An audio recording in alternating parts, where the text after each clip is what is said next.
Quand il s'agissait de voter le repas à 1 € à l'Assemblée nationale, ou de soutenir des textes visant à instaurer des allocations ou des revenus universels étudiants, je n'ai pas entendu les membres de votre majorité.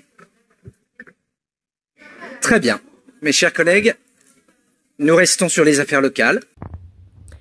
Alors, je vous parle en direct de l'hôtel de ville d'Angers. Je suis sortie de séance au conseil municipal pour vous expliquer un petit peu qu'est-ce qui s'est passé et pourquoi Christophe Béchu vient très poliment de me couper le micro. Alors que j'étais en train d'intervenir sur un sujet très important, celui de la précarité alimentaire chez les étudiants, et de dire d'une part tout bien que je pensais d'une subvention qui était versée à 2 associations étudiantes qui font de la distribution alimentaire, mais aussi de renvoyer Christophe Béchu et son équipe à leur propre incohérence, c'est-à-dire d'avoir soutenu des députés, des sénateurs et un gouvernement qui a refusé d'une part le repas à 1 € et qui refuse systématiquement toutes les propositions d'allocation universelle pour les étudiants qui seraient la vraie solution pour que les étudiants sortent de la précarité et puissent se nourrir normalement. Alors la charité c'est bien, mais ça a de grosses limites qui sont totalement dépassables si on donne les moyens aux gens de subvenir eux-mêmes à leurs besoins. C'est cette incohérence-là, monsieur Béchu, que je voulais souligner, mais vous n'aviez certainement pas du tout envie de l'entendre de ma bouche. Pourquoi dans la 7e puissance mondiale, dans le pays où le nombre de millionnaires ne fait qu'augmenter, nous plaçons cette fois au 5e rang mondial en nombre de millionnaires, plus de 820 000, doit-on organiser des distributions alimentaires pour nos étudiants, entre autres? C'est très bien que la collectivité décide d'aider les associations et donc les étudiants. Mais quand il s'agissait de voter le repas à 1 € à l'Assemblée nationale, ou de soutenir des textes visant à instaurer des allocations ou des revenus universels étudiants, je n'ai pas entendu les membres de votre majorité. Très bien.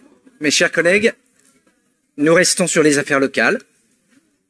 Je vais donc très simplement vous inviter à ce que nous puissions délibérer sur le sujet. Nous connaissons ce discours, il n'y a aucun problème. Vous avez plein d'enceintes pour le tenir. Vous avez eu un long temps de parole sur le sujet. Je vous invite à voter. Et si vraiment vous voulez soutenir les étudiants, le moment est venu. Mais alors, je le dis ici, parce que vous ne voulez pas l'entendre au sein du Conseil, que votre majorité non plus ne veut pas entendre, qu'on ne peut pas proclamer localement de belles promesses et dire aux gens que l'on prend soin d'eux, qu'on a envie que la précarité étudiante, par exemple, s'arrête, que ce soit en termes de logement, en termes d'alimentation, et en même temps soutenir nationalement des gens qui n'ont pas du tout envie de sortir les étudiants de leur précarité, mais ont envie justement qu'ils travaillent encore plus, qu'ils fassent des prêts pour leurs études, qu'ils s'endettent pendant 20 ans, comme on a ce genre de système dans d'autres pays occidentaux. Donc ouais, monsieur Béchu, je continuerai à porter la parole ici, ailleurs, et vous pourrez pas me couper le micro là, aujourd'hui, ce soir. Vous pouvez me le couper peut-être dans l'hémicycle, mais ailleurs, vous ne me couperez certainement pas la parole. Nous noterons toujours vos incohérences. C'est pas bien de mentir aux Angevins et aux Angevines, c'est pas bien de leur dire que vous voulez prendre soin d'eux et d'elles, alors que vous étiez dans un gouvernement qui, pour la totalité des Français, pas que les Angevins et les Angevines, n'a rien fait pour prendre soin de leur pouvoir d'achat et leur pouvoir de subsister en fait face aux difficultés de la crise qu'on vit aujourd'hui. Donc c'est certainement pas la dernière fois que vous me couperez le micro, mais je prendrai toujours la parole.